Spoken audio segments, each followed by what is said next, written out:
अस्सलाम वालेकुम दोस्तों, आज के इस एक्सप्लेनर में आपका बहुत वेलकम है।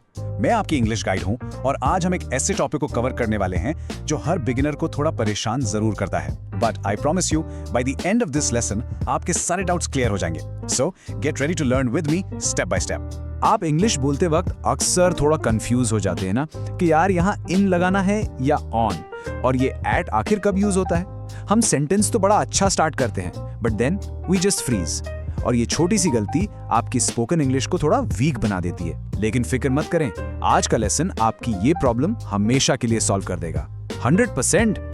आज के इस लेसन का रोड मैप बिल्कुल क्लियर है। हम स्टार्ट करेंगे प्रेपोजिशंस की पावर से, फिर प्लेस रूल्स को समझेंगे इन, ऑन, एट। उसके बाद हम आएंगे टाइम रूल्स पर और फिर कुछ एडवांस्ड फ्रेजेस और कॉमन मिस्टेक्स देखेंगे। एंड पे होगा आपका एक छोटा सा प्रैक्टिस टेस्ट और एक जबरदस्त power tip. So let's dive right in. Section 1. Prepositions. The secret to fluency. What they are and why they matter. तो preposition बेसिकली वो छोटा सा वर्ड होता है जो किसी नाउन या प्रोनाउन का रिलेशन बताता है सेंटेंस के बाकी वर्ड्स के साथ। I mean, they literally connect the dots. ये वर्ड्स देखने में तो बहुत स्मॉल लगते हैं, बट ट्रस्ट मी, कम्युनिकेशन में इनकी पावर ह्यूज होती है। अगर आप इन्हें गलत जगह लगा दें तो पूरी बात का मीनिंग ही चेंज हो जाता है। फॉर एग्जाम्पल, एवरीडे फ्रेजेस को ही देख लें। इन द रूम मतलब कमरे में, ऑन द टेबल यानी टेबल के बिल्कुल ऊपर, एट द डोर यानी दरवाजे पर। देखा आपने, इन टाइनी वर्ड्स ने लोकेशन और रिलेशन को कितना क्रिस्टल क्लियर कर दिया। Okay, moving on to section 2, place rules for in, on, and at. Physical locations made easy. अब इन रूल्स को थोड़ा ध्यान से समझिए। इन हमेशा यूज होता है इनसाइड या किसी एनक्लोज्ड स्पेस के लिए, जैसे किसी चीज के अंदर होना, इन अ रूम, इन अ सिटी या फिर इन पाकिस्तान। फिर आता है ऑन। इसका रूल है सरफेस टच, यानी जब कोई चीज किसी और चीज की सतह पर हो, उसे डायरेक्टली टच कर रही हो, जैसे on the table, on the wall या on the floor. And what about eight? Eight हम तब यूज करते हैं जब हम बिल्कुल एक स्पेसिफिक पॉइंट की बात कर रहे हो, एक एग्जैक्ट लोकेशन, जैसे at the door, at the bus stop, at school. So the most crucial shortcut to remember here is this. मेरे साथ अपने माइंड में रिपीट करें। इन का मतलब अंदर, ऑन का मतलब ऊपर टच और एट का मतलब एग्जैक्ट पॉइंट। बस इस लॉजिक को पकड़ लें, आई प्रॉमिस आप फिजिकल लोकेशंस बताते वक्त कभी भी अटकेंगे नहीं। Now let's switch gears to section 3, time rules. Long to exact. यहाँ हम प्लेस की लॉजिक को टाइम पर मैप करेंगे। टाइम को ना एक फनल की तरह इमेजिन करें, बड़े से बिल्कुल छोटे की तरफ। पहला स्टेप इन, ये यूज होता है लॉन्ग टाइम पीरियड्स के लिए, लंबे अरसे के लिए, जैसे साल या महीने, इन 2025, इन मार्च या इन द मॉर्निंग। दूसरा स्टेप ऑन, ये यूज होता है स्पेसिफिक डेज और डेट्स के लिए, जब किसी एक खास दिन की बात हो रही हो, जैसे on Monday, on Eid day, on 5 जून। और तीसरा स्टेप एट, ये यूज होता है एब्सोल्युटली एग्जैक्ट टाइम के लिए, जैसे घड़ी का वक्त at 5 PM, at night, at noon. तो ये है आपका टाइम गोल्डन रूल। नोटिस किया आपने, एग्जैक्टली सेम लॉजिक अप्लाई हो रही है जो फिजिकल प्लेसेस में थी।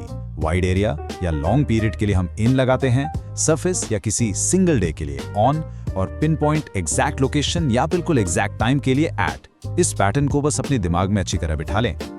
Alright, section 4, advanced phrases and common mistakes. Time to level up to native English.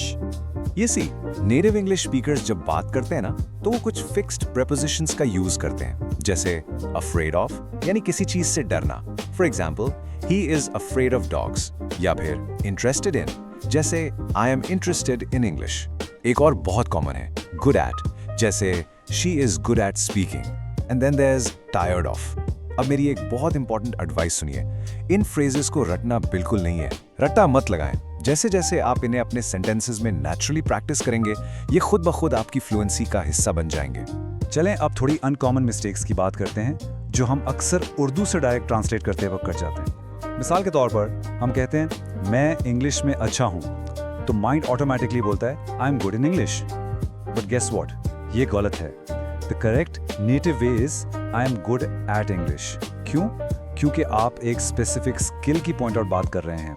एक और क्लासिक ट्रैप है साथ का लिटरल ट्रांसलेशन, जैसे वो उसके साथ मैरिड है, हम साथ सुनते ही विद लगा देते हैं, like she is married with him. No, please don't do that. हमेशा याद रखें, सही फ्रेज है she is married to him. Married के साथ हमेशा टू लगता है। और यहाँ एक आखिरी बहुत ही कॉमन मिस्टेक है, उसको कुत्तों से डर लगता है। यहाँ हम से को फ्रॉम से ट्रांसलेट कर देते हैं और बोलते हैं ही is afraid from dogs. Absolutely wrong. सही इंग्लिश है ही इज अफ्रेड ऑफ डॉग्स। अब बस इन एग्जांपल्स को अपने माइंड में सेव कर लें, ये आपको बहुत सी ऑकवर्ड सिचुएशन से बचा लेंगे। Here we go with Section 5, Practice Test and Power Tip. Let's prove your new skills. Okay, पहला सेंटेंस ये रहा, fill in the blank. I live dash Lahore. अब जरा सोचिए, लाहौर एक सिटी है, राइट? एक बड़ा इनक्लोज्ड एरिया है, तो यहाँ कौन सा प्रपोजिशन आएगा? अगर आपका आंसर इन था तो excellent job. It is I live in Lahore. क्योंकि एक इनक्लोज्ड बाउंड्री या सिटी एरिया है, तो अपना वो अंदर वाला रूल यहाँ परफेक्टली अप्लाई होता है। Let's try the next one. The book is dash the table. ध्यान दीजिए, बुक कहाँ है? टेबल पर रखी है, यानी वो एक सरफेस को टच कर रही है। So what's your guess? Yes, absolutely correct. It's on. The book is on the table क्योंकि यहाँ surface touch हो रहा है। देखा आपने? You're already getting the hang of this. Right, आखिरी सवाल, थोड़ा ध्यान से सोचिएगा। The class starts dash 9 AM। अब 9 AM एक बिल्कुल फिक्स्ड एग्जैक्ट क्लॉक टाइम है, कोई लंबा पीरियड नहीं है। What should be the answer? Perfect. It's at. The class starts at 9 a.m. Rule clear है ना? Exact time के लिए हम हमेशा at use करते हैं। अगर आपने तीनों आंसर्स सही गेस किए तो you are 100% on the right path to fluency. तो इस लेसन को रैप अप करते हैं एक जबरदस्त पावर टिप के साथ। फ्लुएंसी का सबसे बड़ा सीक्रेट यही है कि प्रेपोजिशन सही यूज करो। ये वर्ड्स देखने में स्मॉल जरूर हैं, बट इनका इम्पैक्ट बहुत बिग होता है। मुझे भी कमेंट्स में लिखकर बताएं, I will use correct prepositions. लेकिन जाने से पहले एक छोटा सा सवाल आपके लिए छोड़ के जा रही हूं, जरा सोचिए। अगर हम किसी ऐसी गाड़ी में बैठें जहां हम खड़े भी हो सकते हैं, जैसे एक बस, तो हम इन द बस बोलेंगे या ऑन द बस? सोच में पड़ गए ना? इस मजेदार सीक्रेट को हम अपने अगले लेसन में अनकवर करेंगे। कीप प्रैक्टिसिंग और डे 23 के लिए तैयार रहिएगा। अल्लाह हाफिज।